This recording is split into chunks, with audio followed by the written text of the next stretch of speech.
You know who it is. It's your man, Digger Ditch, Super Six, Big Mitch. And I'm kicking in doors with those three O's. And I'm bringing 28s, those Socho Puto one-on-ones because we Vegas sons. It's the Chronicles. You already know what it is, man. Bolo Yang, man. Hubba Dub, man. I'm on swole, man. They can't hold, man. Unopposed, man. And I'm too cold, man. Man, I be twisting my intros up, man, y'all. You know what I'm saying? Welcome to another episode of Vegas Chronicles, man, with your man, the horror flick, Super Sick, Big Mitch. You know what I'm saying? Today, I'm gonna do like I do. I answer questions when people ask me questions, man, and I'm gonna try to answer two of them. One of them is real simple. Somebody asked me if JAMA, which is Black Gorilla Family, and any like CCO organizations, Blue Notes or like that, have they ever had impact or influence in Vegas penitentiaries and stuff like that? And to make this simple and plain, no. The BGF has no presence in the state of Nevada prison system whatsoever. Now, I'm not saying there aren't members of the BGF in the prison system, but as a whole, no. They usually mingle with Kumi, which is 415 or the Oakland cats or the Bay Area cats, so you never see them as a group by themselves, BGF. They normally be with the Bay Areas. Now, Kumi, they got a presence, the 415 Kai or the Bay Area Kai, Sacramento, Vallejo, Richmond, Stockton, and stuff like that. They have a presence out here. They're not, hostile or, anti-Vegas or anything like that. They more or less up in Reno toward that area. That's where they fell. Them the guys that actually took over Reno, if you ask me. You know what I mean? But they more up north. You know what I mean? But BGF, no, it hasn't took a whole CCO. You have some guys, that's probably members of CCO and Blue Notes, but they don't have no car out here, and it's normally Golden Circle. That was an entity of Cali Boys, and then you had 213. That's mostly the most known. They always call themselves 213 or something like that. But other than that, no. The California CCOs and Blue Notes, they don't have no influence or car out here in Vegas in the penitentiary. Now, the United Blood Nation, on the other hand, do. You have United Blood Nation and you have Bloodline. They have a presence out here in Vegas. They have a car out here in Vegas, along with the Untouchables. You know what I mean? So the Bloods, for whatever reason, they have UBN and Bloodline out here. So with that being said, that cleared that up right there real fast. Another question I was asked about the white boys, the Aryans. Are they active out here in Nevada? I'm gonna tell you something. Back in the day, they was really hot. They was ferocious. The white boys back in the day. Even when I first came to the joint, they was with the function. But back in the day, going to prison, especially like places like NSP, the older prisons, NNCC up in Carson, those white boys up there at that time, like when Paul Mason got killed by the white boy Danny Clark, you know, Paul was about to go home, Vegas Chronicles. Paul was about to go home, and it was this white boy named Danny Clark, that owed Paul some money from poker or whatever. And Paul put hands on this white boy a couple times. The white boy said he was gonna pay him, but he kept putting tips on the white boy. So the other white boys basically told him if he don't handle that, they gonna handle him. Now to make a long story short, cause no need to get into details because it was sad. Paul was getting cut. It was Paul Mason, Tandalizer, and Glenn McGinnis. Paul was getting his haircut, and the white boy waited. I guess Paul was relaxed in the chair, and when he least expected, he ran over there and he stabbed Paul, and he stabbed Paul so deep the knife went through Paul and through the barber shop chair. When Paul fell over, the white boy swung the blade at Glenn McGinnis and sliced his mouth open. Tandalizer ran in a closet room and closed the door on Glenn McGinnis. He trying to get in the mop room, Tandalizer then ran in there and closed the door.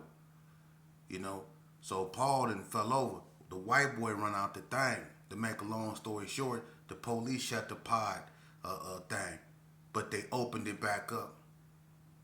Now Tandalizer then let Glenn McGinnis in the room with him, so they in the mop room with the door shut. Glenn mouth open wide. He still got it to this day. Opened. So when Paul was crawling toward the wall, the police opened the door back for whatever reason, and the white boy came up in there and he stabbed Paul again. Paul bled out so bad. Paul was pale when they had him on the gurney. He was dead. He was gone. And he was a couple days to the house. Yeah.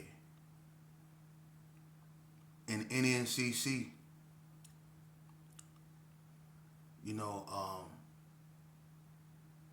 it was a rumor going around that the white boys, and this is another Vegas Chronicle. This was back in the day. The old heads remember this. It was a rumor going out around a yard that the white boys was finna take off on the blacks. So all the blacks decided not to go to breakfast. Y'all remember that? Yeah, y'all remember that. When Officer Rose and all them, they decided, the blacks told, each other, don't go to breakfast. Because see, up there back then, the COs was riding with the white boys, actually giving these cats butcher knives and meat cleavers and stuff like that. And the blacks decided they wasn't gonna go eat breakfast in the morning.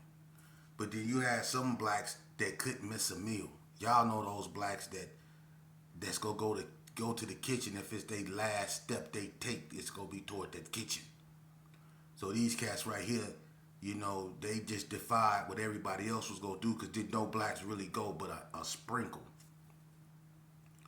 And for some reason this morning, they decided to lock the door in the child. And them white boys took off on them sprinkles of blacks up in there. And they killed them blacks up in NNCC Child Hall. Y'all remember that? Yeah, just like at NSP when the COs locked the blacks up in there with the Indians, and the Indians killed them blacks. And if it wasn't for the blacks in the remember the blacks that was in the clipper room, they slid those mixing paddles out, and the brothers used those mixing paddles to get them Indians up off of them. Them white boys was killing blacks back in the days. That's why the blacks formed Black Warriors, because of them Aryan warriors.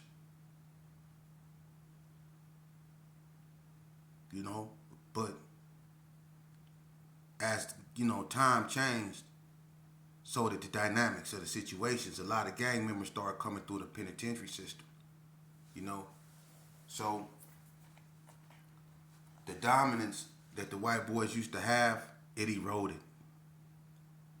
And the blacks basically, they start messing over them white boys. For instance, Vegas Chronicles. In NNCC, 1995, it was so much drugs coming through that yard. Brenda Burns was the female warden, right? She ended up falling in love with a inmate, and they ended up getting this catering service. But she was all on the news. She fell in love with an inmate. Everybody remember Brenda Burns, big, tall, white woman, about 6'4", looked like a linebacker. But she fell in love with an inmate. But anyway, it was a lot of drugs coming on this yard because this yard at this time in NCC was wide open, man. I mean, the warden bought in bikes for us to ride. They barbecued. You know, you can order barbecue, steaks. You know what I'm saying? Whole pies, cakes. You know what I'm saying? Ask anybody. They used to barbecue. You know, for the veterans, the VA veterans, they threw barbecues, man. They used to sell them $9 plates, them $5 plate hamburgers and hot dogs. Y'all remember that? And everybody used to be eating on the yard. It was wide open. And it was a lot of drugs coming through there, you know. And, you know, the blacks was basically dominating. There wasn't a lot of Hispanics on the yard to put up a fight or to run nothing. But the blacks was controlling all the dope. And they was sticking the white boys up. And basically doing, and you know, the white boys, they outnumbered the blacks on the yard, but the blacks were just controlling the dope. And they were sticking all the white boys up and controlling the money flow.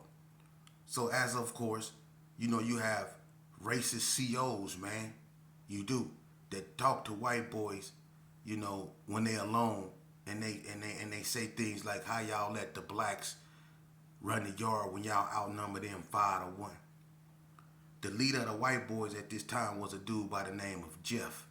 Everybody remember white boy Jeff, old punk ass white boy had the thunderbolts carved in his head, you know, symbolized his Nazism or whatever. But anyway, he decided he was gonna throw a unity march on a yard, and he gathered all the white boys up on the athletic field. Man, it was about 400 of them. It was a gang of white boys, right?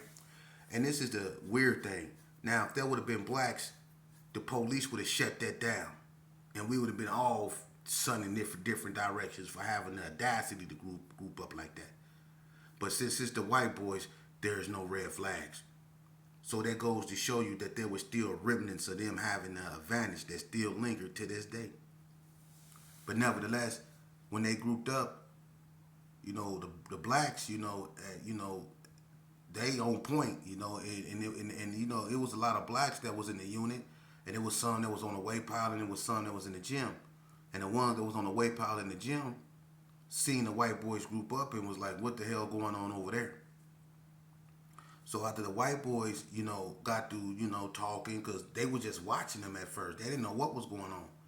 They decided that they was going to leave the athletic field and walk around the track, which is an inner road on NNCC yard. If you have to go to that yard to see how it's made.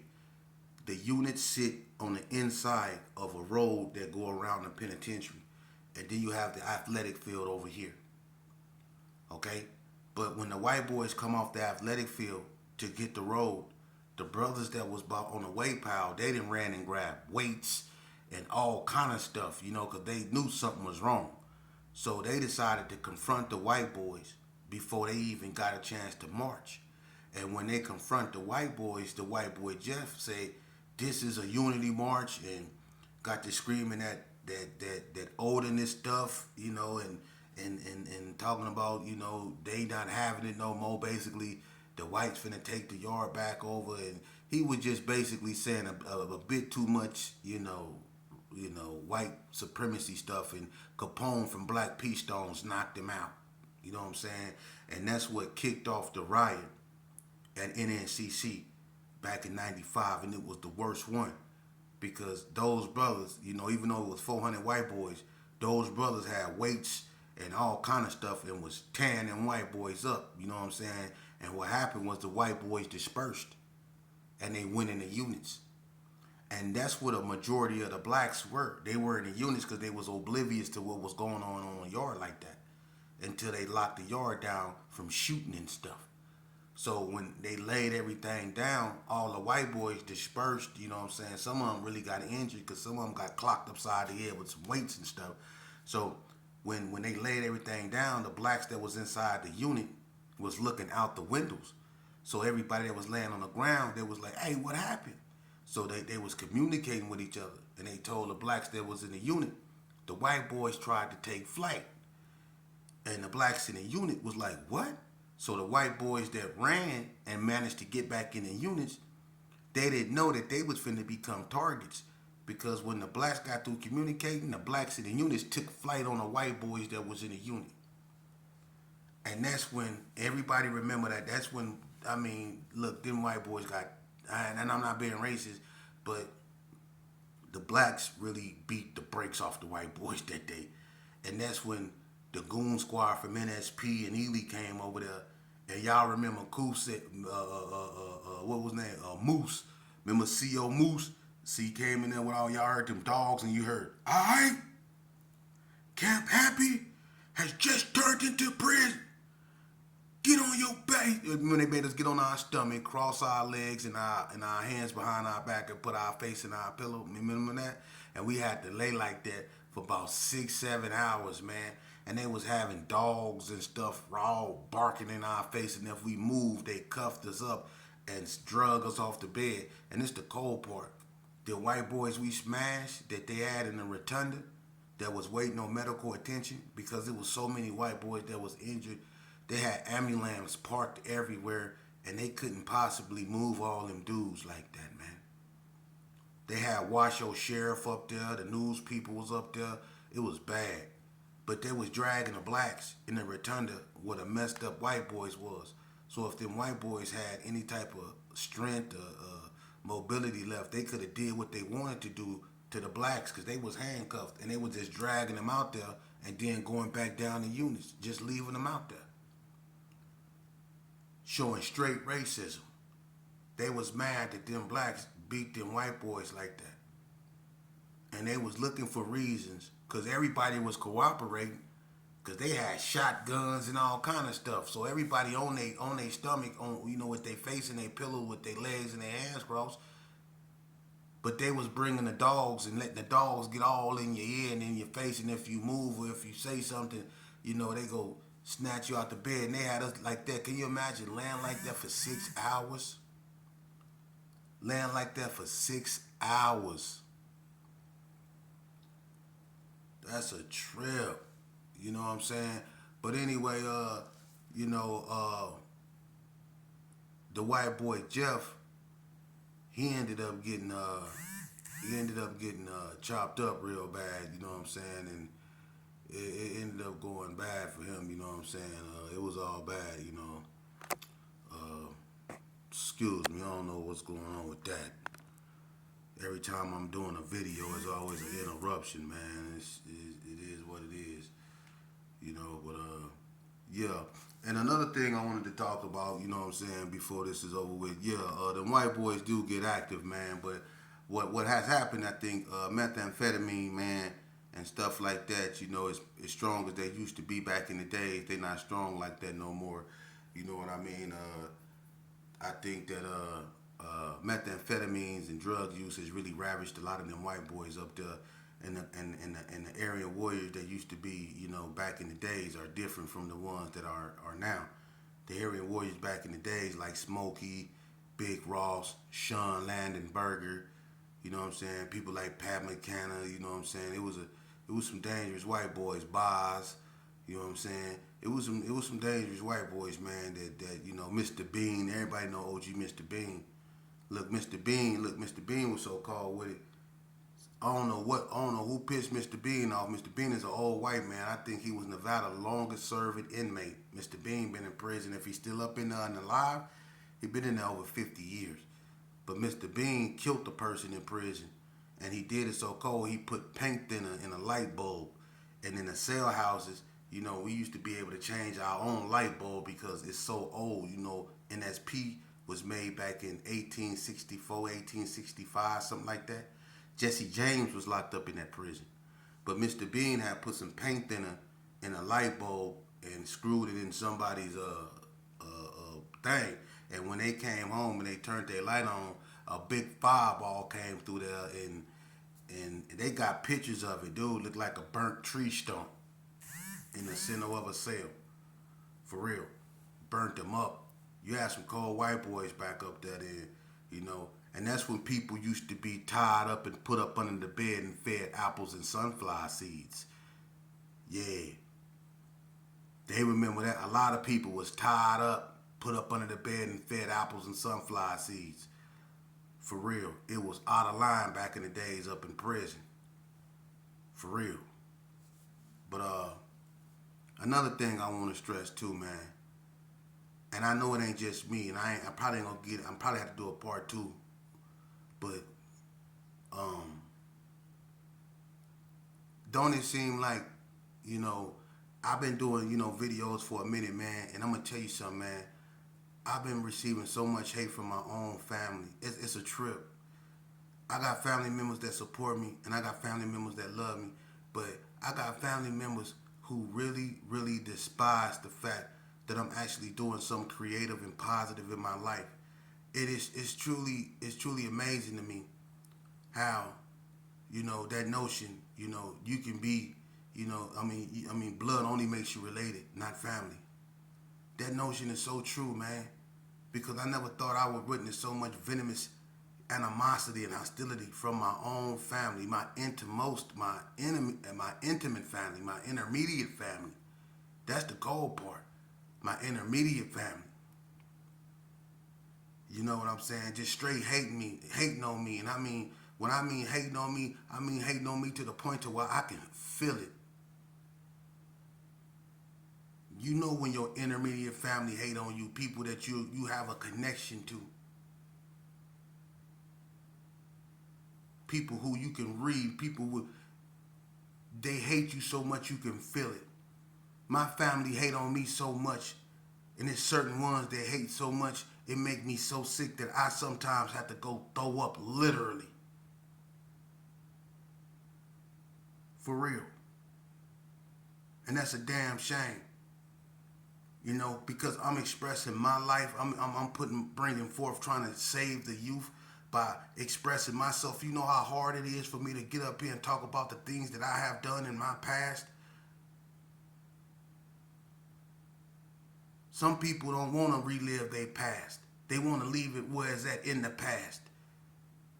But how the hell you gonna navigate a future if you don't learn from it? The map to a better future is the past. That's why we learn from it. So we don't make the same mistakes. See? So we don't find ourselves down them same dead ends. The past is the map to history. For real. You use the past to navigate through what you're going through today. That's why I don't let that venomous hate deter me from what I'm doing. Because from past experience, I know what it's going to get me. I know, listen, I used to be a part of a gang. Something I considered a family. And found out the same thing as I found out with my immediate family. See, it be your own. When I was gang banging, it was my own that was hating on me. Not the Donnas, not the Pyrus, not the NTGs. It was my own. It was more of my own hating on me. Hating on me. Because I was really about that life. I was putting in work. I never ran and left now one of them. Never told on them. I was putting in work. What I signed up to do. Got a bunch of them off PC. Stopped a bunch of them from being raped. But I was hated by my own people. Just like I'm hated by my family. Who I'm always there for. Putting them before my freedom. Knowing what I got to lose. But they hate me, praying for my downfall. And then was some of my daddy's last dying words and advice to me. And that's crazy because he said, Terrell, you keep your behind away from them. But he said it just like this. I'm going to say how he said. He said, you keep your ass away from them, boy. They going to set you up and try to get you locked up for the rest of your life. That's what my father told me. That's why I'm solo bolo. I spit the truth when I come on here. I talk about my life and what I've been through all them years. I did 20 years. Y'all didn't do it for me. And my family got the audacity to hate on me. But God bless you. See, I know what hating do, because I used to be a hater. It don't do nothing but give you high blood pressure and hypertension. It don't do nothing but get you sick, give you diabetes. It stresses you out, man. It shortens your life expectancy, your lifespan. That's what hating do. Nah. Hating is an anchor. Nah. I ain't gonna play that game. I didn't already hate it. I don't want to hate no more. You don't have to like me. You don't have to believe in me. I like me and I believe in me. That's what has to matter to me. I respect your opinion, but my opinion have to matter first. I hope you can respect that when it comes to me.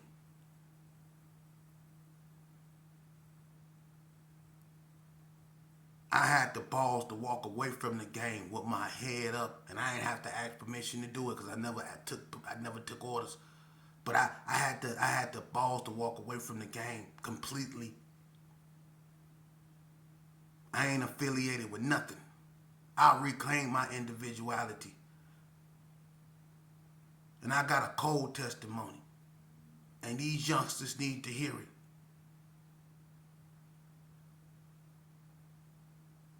So if you don't like me for what I'm doing, then you probably never gonna like me. That's unfortunate. But I have to go on